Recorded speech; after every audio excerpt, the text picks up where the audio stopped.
Hasratku, rinduku memuji. Shalom Bapak Ibu yang terkasih di dalam Tuhan kita Yesus Kristus. Saat ini kita masuk di dalam sesi yang ke-11 dari pembahasan kita tentang penyembahan sebagai gaya hidup. Nah, tema kali ini untuk sesi yang ke-11 yaitu ada kuasa dalam penyembahan. Sesungguhnya kehidupan kita adalah untuk menyembah dan memuliakan Allah. Dan di dalam seluruh aktivitas penyembahan itu ada kuasa-kuasa dari Allah yang dihasilkan dari cara hidup kita yang menyembah Allah. Ada kuasa dalam penyembahan. Setidaknya ada 3 kuasa-kuasa yang dihasilkan dari penyembahan yang memuliakan Allah. Yang pertama adalah kuasa untuk membangun kehidupan rohani. Kemudian penyembahan juga menghasilkan kuasa yang mampu melawan kuasa-kuasa kegelapan. Dan yang ketiga adalah kuasa untuk mendemonstrasikan mujizat-mujizat Allah. Nah, kita masuk pada bagian yang pertama. Penyembahan yang benar di hadapan Tuhan menghasilkan kebangunan rohani dalam kehidupan kita. Saya akan bacakan bagi kita Efesus pasal yang ke-5, mulai dari ayat yang ke-18 sampai ayat yang ke-21. Efesus pasal 5, ayat 18 sampai ayat 21, demikian firman Tuhan. Dan janganlah kamu mabuk oleh anggur, karena anggur menimbulkan hawa nafsu, tetapi hendaklah kamu penuh dengan Roh Kudus, dan berkata-katalah seorang kepada yang lain dalam mazmur, kidung, puji-pujian, dan nyanyian rohani. Bernyanyilah dan bersoraklah bagi Tuhan dengan segenap hati. Ucapkanlah syukur senantiasa atas segala sesuatu dalam nama Tuhan kita Yesus Kristus kepada Allah dan Bapa kita. Dan rendahkanlah dirimu seorang kepada yang lain di dalam takut akan Kristus.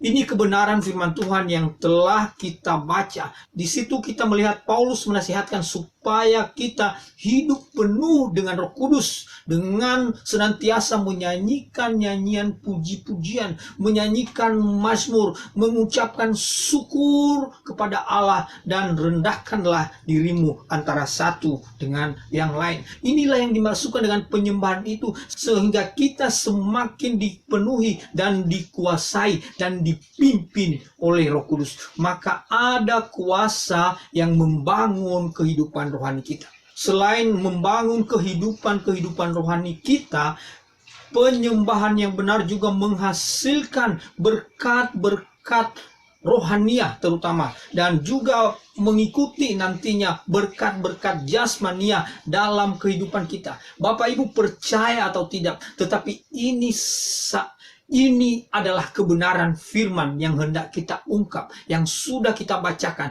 Dan ada banyak ayat-ayat di dalam seluruh kitab suci ini yang menceritakan bagaimana mereka hidup dalam penyembahan kepada Allah, menghasilkan kuasa-kuasa kebangunan rohani yang membawa berkat-berkat rohania untuk kita, untuk orang-orang lain, dan berkat-berkat jasmania pun tentu akan mengikuti kehidupan kita. Orang-orang di dalam perjanjian lama, mereka-mereka yang taat pada kehendak Allah, mereka-mereka yang hidup bergaul dengan Allah, mulai dari Nuh, Abraham, Daud, dan seluruh nabi-nabi yang taat, yang hidup senantiasa menyembah kepada Allah. Mereka menikmati persekutuan yang indah dengan Tuhan, dan kehidupan mereka diberkati secara luar biasa. Di dalam Filipi pasal 4, Paulus mengungkap suatu sukacita dan damai sejahtera yang luar biasa ketika kita hidup dalam penyembahan yang luar biasa, penuh dengan ucapan syukur, hidup di dalam doa yang benar, pikiran yang benar, perbuatan yang benar, dan itu menghasilkan sukacita besar, kenikmatan yang indah bersama dengan Tuhan. Dan dengan demikian kita semakin dipenuhi dengan kuasa Roh Kudus, dan itu adalah berkat-berkat luar biasa yang dihasilkan dari penyembahan kita. Jadi itu yang pertama, penyembahan menghasilkan kuasa kebangunan rohani. Yang kedua, Bapak Ibu, adalah Penyembahan menghasilkan kuasa untuk mengalahkan pekerjaan-pekerjaan kegelapan. Ada satu kisah di dalam Perjanjian Baru, ditulis dalam Kisah Para Rasul pasal 19. Nanti bisa Bapak Ibu lihat Kisah Para Rasul pasal yang ke-19 mulai dari ayat 13 sampai ayatnya yang ke-19. Kisahnya adalah tentang anak-anak Skewa. Mereka mencoba mengusir setan di dalam nama Yesus. Sementara mereka sendiri belum lahir baru, belum menerima Yesus sebagai Tuhan dan Juru Selamat. Dan mereka tidak hidup di dalam penyembahan kepada Allah. Pada akhirnya justru setan-setan itu menggagahi mereka, mengalahkan mereka. Jadi Bapak Ibu Saudara yang terkasih, ketika kita tidak hidup dalam penyembahan, kita sangat mudah dikalahkan oleh setan-setan. Namun demikian, ketika kita hidup di dalam penyembahan, setan-setan itu akan lari daripada kita. Ada satu ayat di dalam Perjanjian Baru dikatakan bahwa tunduklah kepada Allah, maka setan akan lari daripada kita. Paulus seorang yang hidup di dalam penyembahan. Demikian rasul-rasul yang lain hidup terus dalam penyembahan. Maka setan-setan gemetar kepada mereka. Kuasa-kuasa itu pun dihasilkan dalam kehidupan kita pada masa kini. Ketika kita mau menyembah dan memuliakan Allah. Tiap-tiap saat kita membangun kehidupan rohani kita, kita menyembah dan memuliakan Allah, maka setan-setan akan lari dari kehidupan kita. Tidak ada tempat bagi setan untuk masuk di antara orang-orang yang menyembah dan memuliakan Allah. Dalam Efesus pasal 6 ayat 10 sampai ayat yang ke-20, Paulus mengungkap bagaimana kita memperlengkapi diri dengan senjata-senjata rohani untuk melawan kuasa kegelapan itu. Dan semua itu dirangkum dalam satu kata, yaitu penyembahan. Ya, disebutkan di situ ada firman, ada iman, ada doa. Jadi ada firman yang terus kita perkatakan, terus kita beritakan. Ada iman di dalam hati kita dan ada doa yang kita lakukan. Maka kita akan memiliki kuasa untuk mengalahkan kuasa-kuasa kegelapan. Tidak perlu harus dengan magic-magic yang banyak. Ketika kita hidup dalam penyembahan, setan akan lari daripada kita. Ketika kita hidup di dalam kebenaran firman Tuhan, setan tidak berani mendekat kepada kita. Amin Bapak Ibu. Itu yang kedua.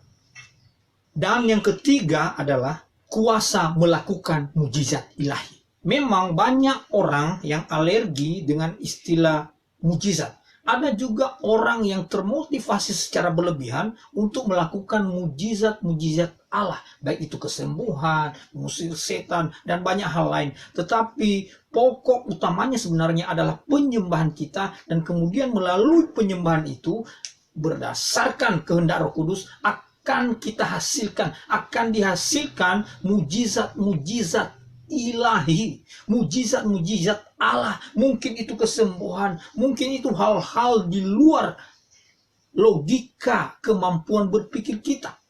Sesungguhnya kebenaran Allah menyatakan bahwa kehidupan dalam penyembahan menghasilkan mujizat-mujizat ilahi. Ini kebenaran firman. Bukan janji-janji saya, tapi ini suatu kebenaran. Ini juga bukan memotivasi orang supaya bisa melakukan mujizat, lalu kemudian pada akhirnya orang itu sendiri yang berharap pujian, berharap dihormati. Bukan seperti itu. Tetapi kehidupan penyembahan itu memang benar menghasilkan mujizat-mujizat Allah. Di dalam Perjanjian Lama ada kisah yang sungguh luar biasa.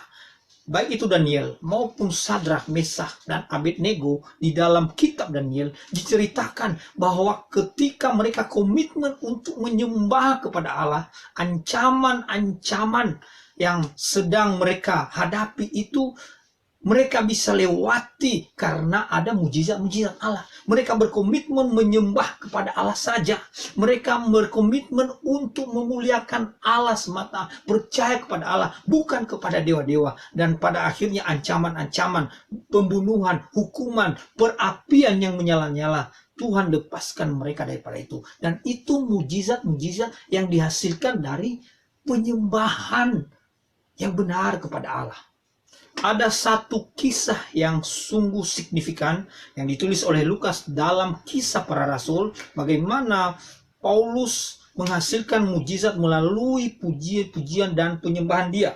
Ya, saya akan bacakan dari Kisah Para Rasul 16 ayat 25 sampai 26. Kisah Para Rasul 16 25 sampai 26, demikian firman Tuhan.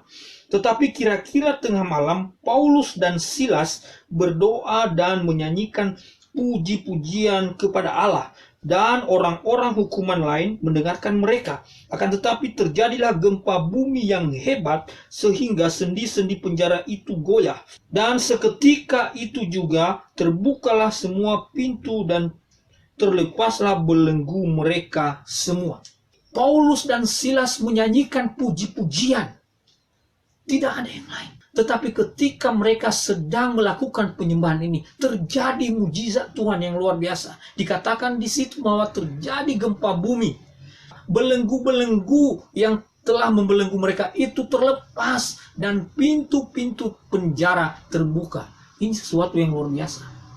Tidak perlu mantra-mantra. Tidak perlu pikiran yang aneh-aneh. Cukup konsen di hadapan Tuhan untuk menikmati hadiratnya di dalam pujian dan penyembahan, akan terjadi mujizat Tuhan yang luar biasa. Ini kebenaran firman Tuhan. Mujizat-mujizat Allah itu dihasilkan melalui penyembahan yang kita lakukan. Amin Bapak Ibu. Ada banyak kisah-kisah sebenarnya, baik yang tertulis dalam Alkitab maupun tidak tertulis. Orang-orang yang takut akan Tuhan menyaksikan bagaimana Allah bekerja melalui mereka. Terjadi mujizat-mujizat yang luar biasa karena mereka hidup di dalam penyembahan. Mari Bapak Ibu, kita melakukan kehidupan penyembahan sebagaimana yang dikehendaki Allah dalam hidup kita. Maukah Bapak Ibu kita hidup menyembah terus kepada Allah? Tuhan menghendaki kita supaya kita hidup menyembah dan memuliakan Allah seumur hidup kita dan bahkan selama-lamanya. Maka kehidupan kita sungguh kehidupan yang berkenan di hadirat-Nya. Tuhan memberkati kita semua. Amin.